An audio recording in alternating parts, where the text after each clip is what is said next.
University of హైదరాబాద్లో జనవరి 9, 10వ తారీఖు రోజు 2025 సంవత్సరంలో ఒక అవగాహన సదస్సు అనేటువంటి జరిగింది. ఈ అవగాహన సదస్సులో వివిధ రాష్ట్రాల నుంచి వచ్చినటువంటి ప్రొఫెసర్స్ పాల్గొని 2024 ఎన్నికల లోపల లోక్సభ ఎన్నికల్లో మరి వివిధ రాష్ట్రాల్లో ఉన్నటువంటి ఫలితాల మీద తమ యొక్క పరిశోధన పత్రాలను వివరించడం, విశ్లేషించడం అనేటువంటిది జరిగింది. ఈ అవగాహన సదస్సులో ముఖ్యంగా కొన్ని లక్ష్యాలను ఏర్పాటు చేసుకొని ఈ అవగాహన కార్యక్రమం అనేటువంటి నిర్వహించారు.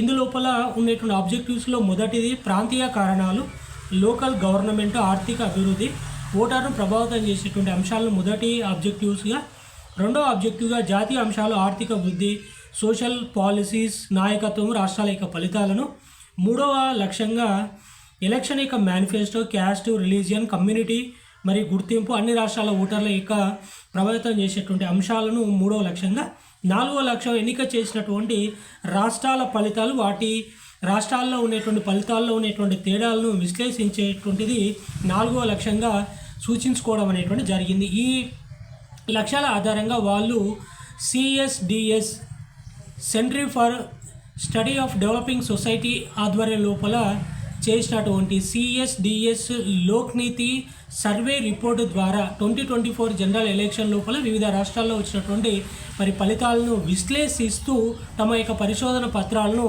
వెల్లడించడం అనేటువంటిది ఈ అవగాహన సదస్సులో జరిగింది.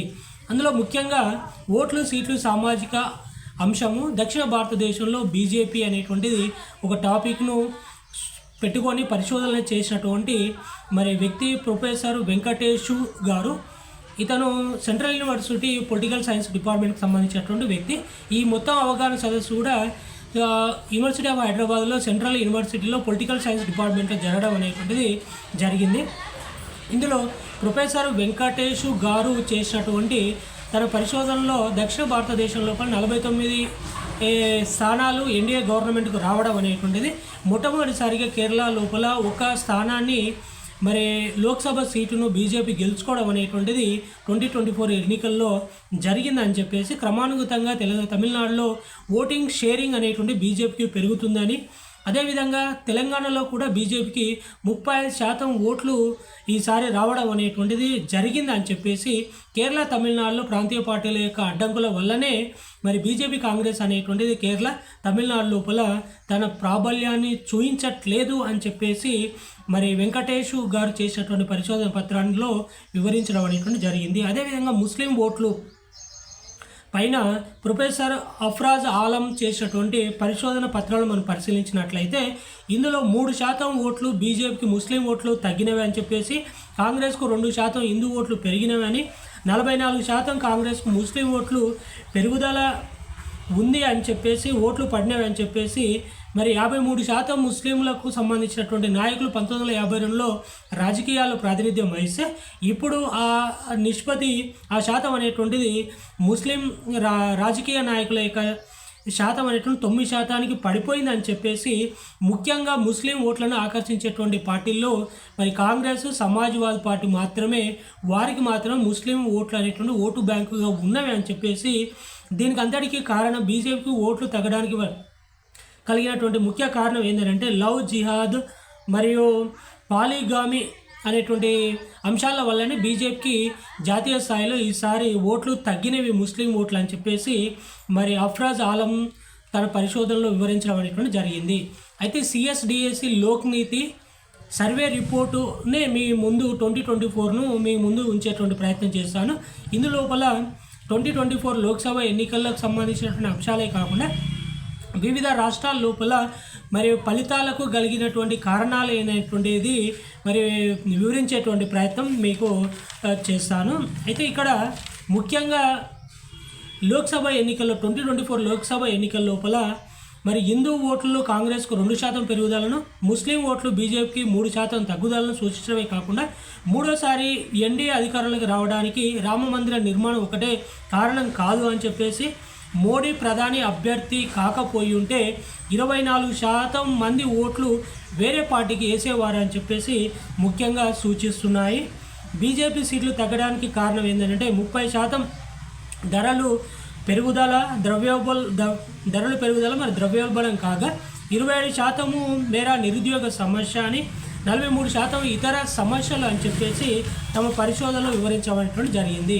2024లో మోడీ ప్రధాని కావడానికి 41% మంది ఆశించారని చెప్పేసి, పేదల్లో 37% ఓట్లు, దిగువ మధ్యతరగతుల్లో 35% ఓట్లు, ఎగువ మధ్యతరగతి 41% ఓట్లు బీజేపీకి అనుకూలంగా వేయడం అనేటువంటిది జరిగిందని, హిందువులు 53% ఓట్లు బీజేపీకి పడి మరింత తగ్గాయని చెప్పేసి, కాంగ్రెస్కు హిందూ ఓట్లు 12 నుంచి 14% పెరిగాయని చెప్పేసి, ముఖ్యంగా కాంగ్రెస్కు గిరిజనుల్లో ఓట్ల యొక్క తగ్గుదల అనేటువంటిది అధికంగా కనిపిస్తుందని చెప్పేసి ఈ సర్వే పేపర్లో సూచించబడటం జరిగింది. ఇందులో బీజేపీకి 36.56% ఓట్లు రాగా అలయన్స్కు 7.3% ఓట్లు రావడం అనేటువంటి జరిగింది. అదేవిధంగా వివిధ రాష్ట్రాల్లో పార్టీలు సాధించినటువంటి విజయాన్ని వీరు చేసినటువంటి పరిశోధన మనం పరిశీలించినట్లయితే, ముఖ్యంగా ఏపీ రాజకీయాల్లో మనం చూసినట్లయితే రాజవంశీయ పార్టీలు ఎన్నికల పోరు అనేటువంటి టాపిక్ మీద ప్రొఫెసర్ ఈ వెంకటేష్ గారు చేసినటువంటి రీసెర్చ్ పేపర్స్ను మీ ముందు ఉంచేటువంటి ప్రయత్నం చేశాను. దీనికి అందరికీ కూడా కారణం క్యాస్ట్ క్లాస్ పాలిటిక్స్ అనేటువంటివి రాష్ట్రాల లోపల బలహీన పడడమే కాకుండా చిన్న భిన్నమైనటువంటి భాషాశాస్త్ర గుర్తింపు కూడా మరి వైఎస్ఆర్సీపీ ఓటమికి కారణంగా సూచించడం అనేటువంటి జరిగింది. మిస్రూల్లో వైఎస్ఆర్సీపీ అనేటువంటిది ఎక్కువ ప్రభావితం జరిగింది అని చెప్పేసి, అధిక టీచర్స్ యొక్క లోడే కాకుండా ల్యాండ్ టైటిల్ యాక్ట్ కూడా ఓటమికి ప్రధానమైనటువంటి కారణాలు అనేటువంటిది సూచించడం అనేటువంటి జరిగింది. 6 గ్యారంటీలు వర్సెస్ 9 వరాలు.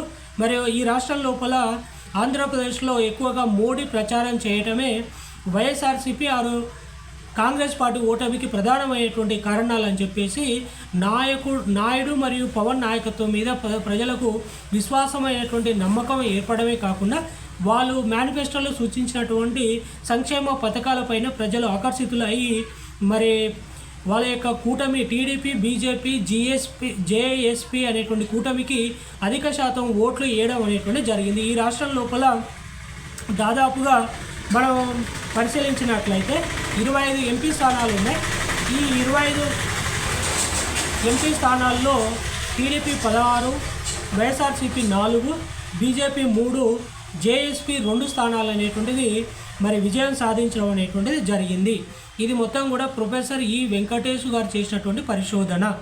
అదేవిధంగా తెలంగాణ రాజకీయాల్లో మనం పరిశీలించినట్లయితే డాక్టర్ హెచ్ వాగీషన్ చేసినటువంటి పరిశోధనను మనం పరిశీలించినట్లయితే, ఇక్కడ ఎన్నికలకు బీఆర్ఎస్ అనేటువంటి పార్టీ సంసిద్ధత కాకుండానే మరి తెలంగాణ రాష్ట్రం లోపల ఎన్నికలు రావడం అనేటువంటిది జరిగింది అని చెప్పేసి, ఉద్యమం చేసినటువంటి ప్రాంతీయ పార్టీ ఎన్నికలకు పోయింది అని చెప్పేసి సూచించడం, ఉద్యమ విలువలు మర్చిపోయి కొన్ని ప్రాంతాలనే అభివృద్ధి చేసి మరి కొన్ని ప్రాంతాలను విస్మరించడమే తమ ఓటమికి కారణాలు అని చెప్పేసి సూచించడం జరిగింది.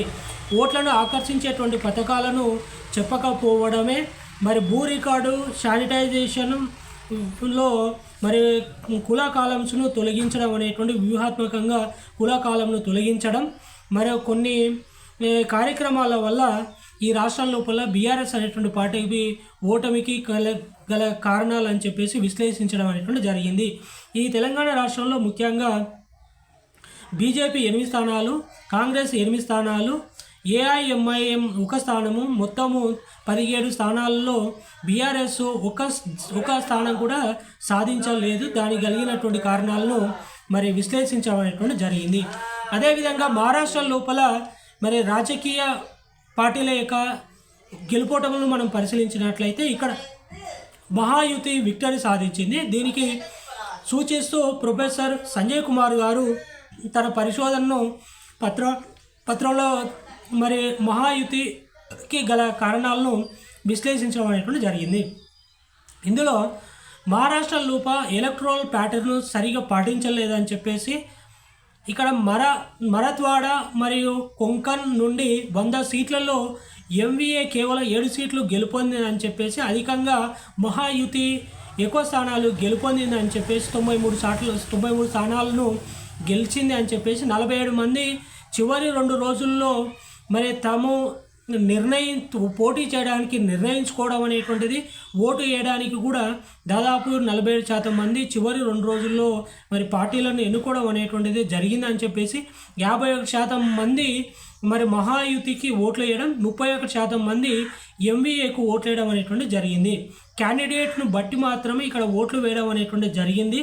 ముఖ్యంగా లడికే బహానీ యోజన అనేటువంటిది ఒక మహిళలకు సంబంధించినటువంటి ఒక సంక్షేమ కార్యక్రమం వల్లనే మహిళా ఓట్లు ఎక్కువగా మరి మహాయుతికి ఎక్కువగా ఓట్లు పడినవి అని చెప్పేసి, నిరుద్యోగం పేదరికం ప్రచారం చేసిన ఫలితం సాధించలేదని చెప్పేసి ఏక్నాథ్ షిండే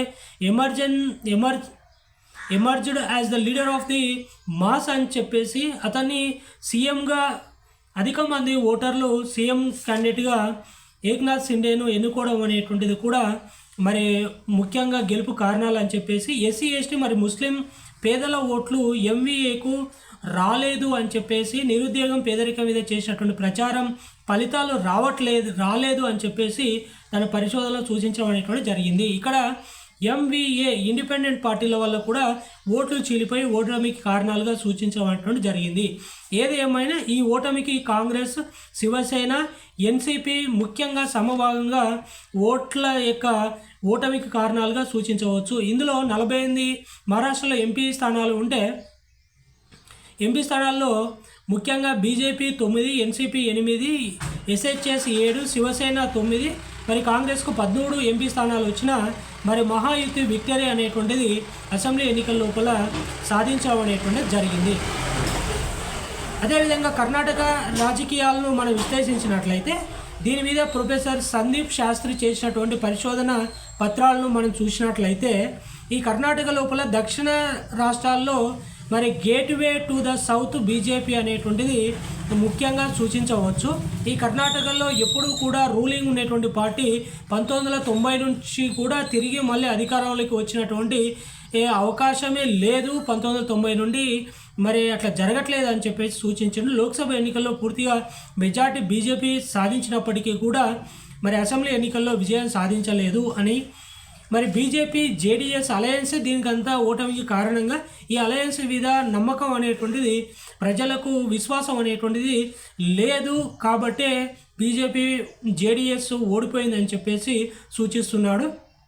ఎక్కువగా కొత్త వాళ్ళను ఉంచడం, ఒకలింగ ఓట్లను ఆకర్షించలేకపోవడమే ఓటమి కలిగినటువంటి కారణాలని చెప్పేసి, దళితులు మరి ముస్లిం ఓట్లు ఎక్కువగా కాంగ్రెస్కు రావటం వల్లనే కాంగ్రెస్ పార్టీ విజయం సాధించిందని చెప్పేసి, లీడర్షిప్ పాలిటిక్స్ అదేవిధంగా కుటుంబ రాజకీయాల వల్లనే మరి బీజేపీ దెబ్బతిన్నది అని చెప్పేసి, మరియు బీజేపీ జేడీఎస్ అలయన్స్ కుటుంబ రాజకీయాల వల్లనే మరి అసెంబ్లీ ఎన్నికల్లో బీజేపీ విజయం సాధించలేదని చెప్పేసి మరి ప్రొఫెసర్ సందీప్ శాస్త్రి గారు సూచించడం జరిగింది. బీజేపీ జేడీఎస్ సంకీర్ణ ప్రభుత్వం గూర్చి ఎక్కువగా దెబ్బతీసినటువంటి అంశాలను కర్ణాటక లోపల జరిగినటువంటి విషయాన్ని సూచించడం జరిగింది. ఇక్కడ కర్ణాటకలో 28 ఎంపీ స్థానాలకి 19 బీజేపీ, కాంగ్రెస్ అలయన్స్ 9 స్థానాలు మాత్రమే గెలవడం అనేటువంటి జరిగింది. అయినా అసెంబ్లీ లోపల మరి బీజేపీ ఓటమి చెంది కాంగ్రెస్ అనేటువంటిది అధిక సీట్లు సాధించింది. దానికి కలిగినటువంటి కారణాలను మరి సందీప్ శాస్త్రి గారు వివరించబడేటువంటి జరిగింది. అదేవిధంగా కేరళ రాష్ట్రాన్ని మనం పరిశీలించినట్లయితే కేరళ రాష్ట్రం లోపల మొట్టమొదటిసారిగా ఈ కేరళ రాష్ట్రం లోపల బీజేపీ అనేటువంటిది ఒక ఎంపీ స్థానాన్ని గెలవడము, ఎల్డీఎఫ్ యూడీఎఫ్ అధికార పార్టీల మధ్య ఉన్నటువంటి అధికార బదిలీ వల్ల ఓట్లు చీలిపోయినవి అని చెప్పేసి ఓటరు యొక్క నాడిని సూచించడం జరిగింది. అత్యవసర రాజకీయ బలాల వల్లనే మరి ఓటమికి చెందడానికి వెళ్ళినటువంటి కారణాలు అని చెప్పేసి, మార్పు చెందినటువంటి సామాజిక మరి సాంఘిక ఆర్థిక అంశాలే ముఖ్యమైనటువంటి కారణాలుగా సూచించడం, జాతీయ పార్టీల యొక్క ప్రచారం ఎక్కువగా ఉండి కేరళ యొక్క అభివృద్ధి మరి జాతీయ పార్టీల యొక్క అధిక ప్రచారం వల్లనే ఇక్కడ ఓటమి చెందినవి అని చెప్పేసి సూచిస్తున్నాడు. అధికంగా అధికార వ్యతిరేకత, బీజేపీ మీద అధికార వ్యతిరేకతనే ఇక్కడ ఫలించింది అని చెప్పేసి, ఆర్థిక ఇబ్బందులు, అవినీతి, మనీ లాండరింగ్ అనేటువంటిది ఎల్డీఎఫ్ ఇష్యూస్ వల్లనే ఎల్డీఎఫ్ అనేటువంటిది అధిక స్థానాలను కోల్పోయి ఓట్లను ఆకర్షించలేకపోవడం అనేటువంటి జరిగింది అని చెప్పేసి ఎన్డీఏకు ఓట్లు పెరుగుదలకు ముఖ్యమైనటువంటి కారణంగా సూచించబడటం జరిగింది. 2024 జనరల్ ఎలక్షన్లో ఎన్డీఏ ఓట్ల యొక్క షేరింగ్ కేరళలో పెరగడమే కాకుండా ఎల్డీఎఫ్ మరియు యూడీఎఫ్ యొక్క ఓట్ల షేరింగ్ అనేటువంటిది తగ్గింది అని చెప్పేసి సూచిస్తున్నాడు.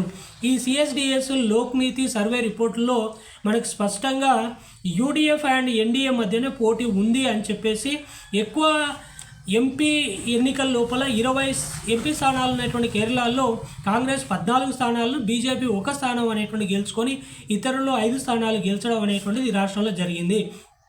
కేరళ రాష్ట్రంలో జరిగినటువంటి 2024 ఎన్నికల మీద పరిశోధన చేసినటువంటి వ్యక్తి ప్రొఫెసర్ సాజద్ ఇబ్రాహిం మరియు డాక్టర్ నిత్యాన్ ఎన్ఆర్ అనేటువంటి ఇద్దరి పరిశోధన పత్రాల లోపల మరి గెలుపు ఓటములు కలిగినటువంటి కారణాలను కేరళలో విశ్లేషించడం అనేటువంటి జరిగింది.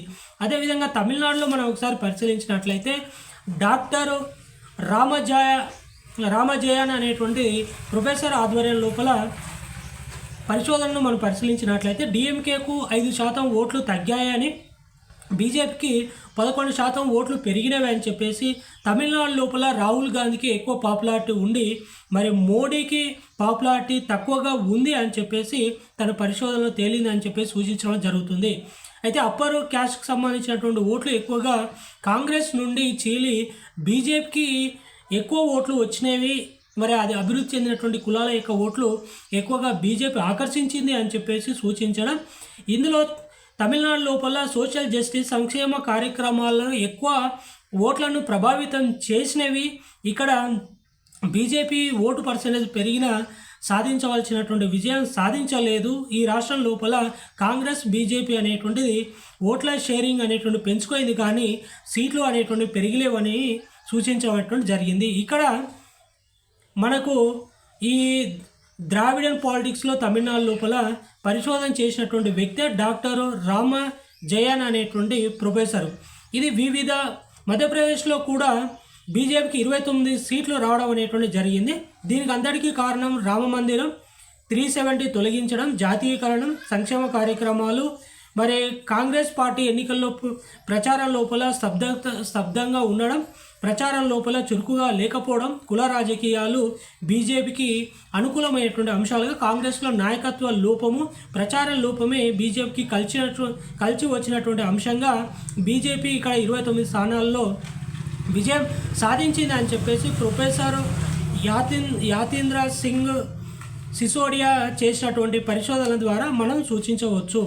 ఇది మధ్యప్రదేశ్ లోపల బీజేపీ గెలుపు కలిగినటువంటి కారణాలను మరి విశ్లేషించబడటం జరిగింది. ఇది వివిధ రాష్ట్రాల లోపల వివిధ పార్టీల యొక్క గెలుపు ఓటములను పూర్తి స్థాయి లోపల మరి సిఎస్డిఎస్ అంటే centre for study of developing society వారు చేసినటువంటి లోక్నీతి సర్వే రిపోర్టు ద్వారా వచ్చినటువంటి ఫలితాల విశ్లేషణ. వీటి మీద 9 మరియు 10వ తారీఖు రోజు యూనివర్సిటీ ఆఫ్ హైదరాబాద్లో పొలిటికల్ సైన్స్ డిపార్ట్మెంట్లో ఒక అవగాహన సదస్సు జరిగింది. ఈ అవగాహన సదస్సు లోపల మరి వివిధ రాష్ట్రాల నుంచి వచ్చినటువంటి ప్రొఫెసర్స్ తమ పరిశోధన పత్రాలను సమర్పించి మరి జనరల్ ఎలక్షన్లో 2024 జనరల్ ఎలక్షన్లో కాంగ్రెస్ పార్టీ ఓటమి కలిగినటువంటి కారణాలను, బీజేపీకి ఓట్లు తగ్గడానికి కలిగినటువంటి కారణాలు, వివిధ రాష్ట్రాల లోపల పార్టీలు సాధించినటువంటి విజయానికి మరి ఓటమికి కలిగినటువంటి కారణాలను తన పరిశోధన పత్రంలో విశ్లేషించడం అనేటువంటి జరిగింది.